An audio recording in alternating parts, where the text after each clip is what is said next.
Hello, and welcome to Father and Son Star Wars Podcast. I'm Keith, and this is my dad, Kerwin. Thank you very much for joining us for another episode. Today is our spoiler review of Star Wars The Bad Batch, Episode 3, Replacements. Now, this episode actually features two storylines, one with The Bad Batch and one with Crosshair and the Empire. So what we're going to do is actually going to go through both storylines, starting with the Bad Batch's storyline. Now, where we left off with the Bad Batch in episode 2, they were fleeing Seleucami, and their ship has been damaged very terribly. It's very severe. It just looks like a train wreck. Yeah, it's very severe. So what happens? Or a shipwreck, actually. So what happens is most of their systems start to fail, and they crash land on a planet. Well, we don't know what the planet is. So the Bad Batch comes to find out that one of their capacitors stopped working. Luckily, they have one left. So Tech and Echo go outside and replace it. Once the capacitor is replaced, they get attacked by an Ordo moon dragon. Right. So this power capacitor is what powers the ship. And they had only one capacitor left. So once they installed it, they were good to go, except there's this dragon that comes out from who knows where, and it feeds on the capacitor. Right. It feeds on the electrical power of the capacitor and just takes it away. And now the Bad Batch has to go after this dragon because that's the capacitor. It's the only capacitor that they have to power the ship. It's like that's my lunch, except it's a power capacitor. Right. You don't eat it. Well, unless this thing does. Exactly. Maybe you can have a ship for snack. Maybe they could. Okay. Well, it's a good thing they didn't eat the whole ship, right? It's just the capacitor that they need. All right. So during the crash, when they crash landed, the ship hit his head. Right. Wrecker hit his head. So Hunter wanted him to stay on board, right? And just, relax, stay put. Tech and Echo were there still repairing the ship. So then that meant it was Hunter and Omega. Omega volunteered herself because that's who she is. She volunteered herself to actually go out and help Hunter find the capacitor. Right. Okay. Now, in the process, they find the dragon. The dragon knocks Hunter out, right? He's unconscious. So now it's up to Omega to save the day. So she grabs Hunter's blaster and his flashlight, and then goes into the tunnel to find the moon dragon. That's correct. Exactly. So easily enough, she gets her hands on that capacitor. But the problem is the moon dragon is right behind her.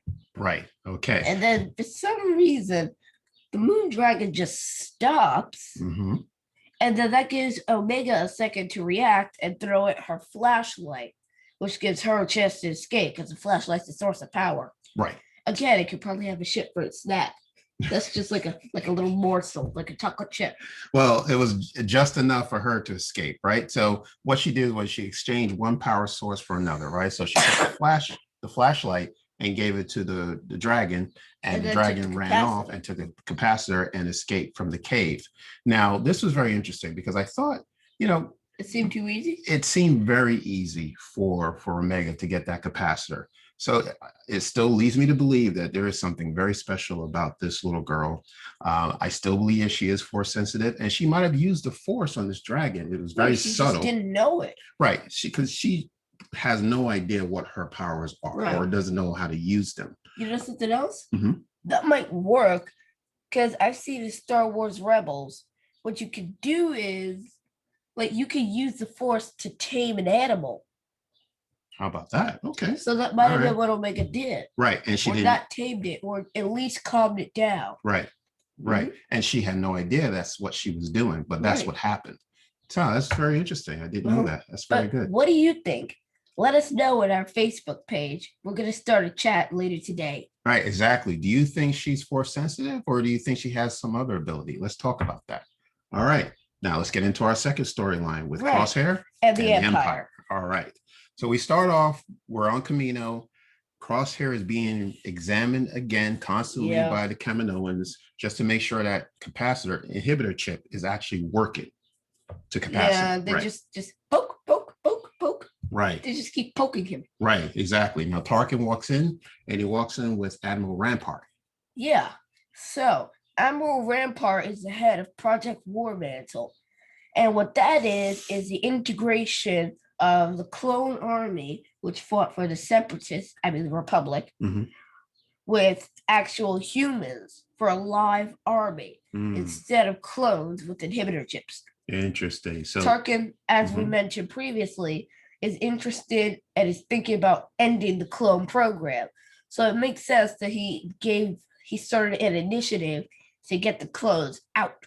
Right, exactly. So this is the beginning of Tarkin starting a replacement of the clones, right, with humans. So what Tarkin does, well, Rampart brings in an elite group. There are 4 humans, right? They're the top of their academy. Yeah, well, they're very well trained. They're at the top of their class in the Imperial Academy, and Tarkin sends them on a mission along with Crosshair, who is their commander, to actually take on the responsibility that he gave the Clone Wars in Episode 1. You mean the Bad Batch? I'm sorry, and give the Bad Batch in Episode 1. Exactly. So he sends them to Onderon to attack Saw Gerrera's band. Exactly. We find out that he's already escaped, but some of his people are still on the planet trying to get a transport. Right. Like trying to get transport off the planet. Off the planet, right. And not to be captured by those people. Exactly. So when the elite group gets on Alderaan, and they are met with some gunfire. There are some, You mean blaster fire? Blaster fire. There are some members there who are there to protect themselves, and there was a battle going on, and eventually these people surrendered to this elite group, and they made a decision to do what they needed to do to take care of the elite group. But now it came down to a question as to what to do with the civilians. Right? Right, because there's like 4 or 5 people that were trying to get transported off the planet. So Crosshair is about to just blast them when suddenly one of the people in the elite group stops him. Of course, we don't know who it is because they're all wearing their helmets, but right. We can make inferences. So that guy stops Crosshair and says that they should bring the civilians in for questioning. Correct.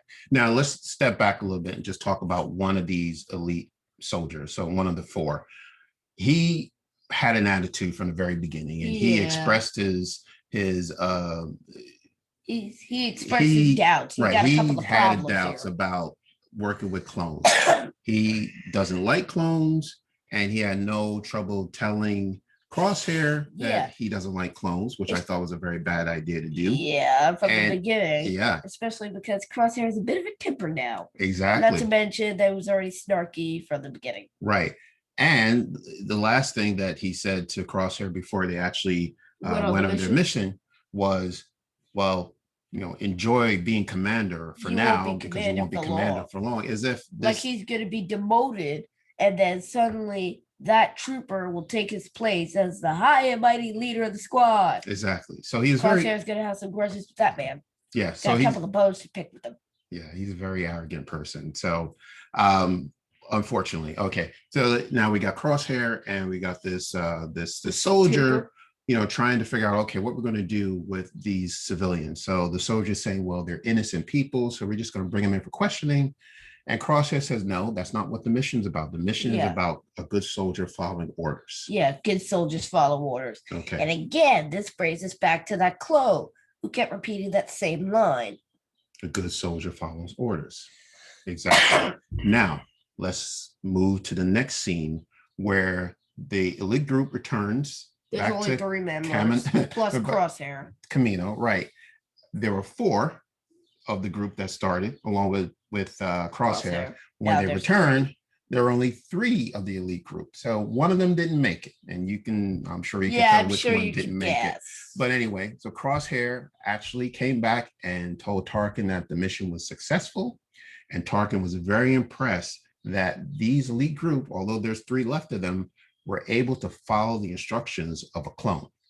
So he feels that there is some there might be some use for Crosshair after all. They're right. There's necessity for these clones after all. Exactly. Now, you know how Tarkin likes to just be like, I don't know what you can do yet. So I'm just going to send a probe droid after you. And then I'll send you on a test mission. And then if you don't do it right, I'm coming after you. Exactly. With a line of shock troopers too. That's target for you. You know, he's going to put you to the test to see if you can actually do what match he up asks to what you. exactly he wants you to Not do. ask you, tells you. Right.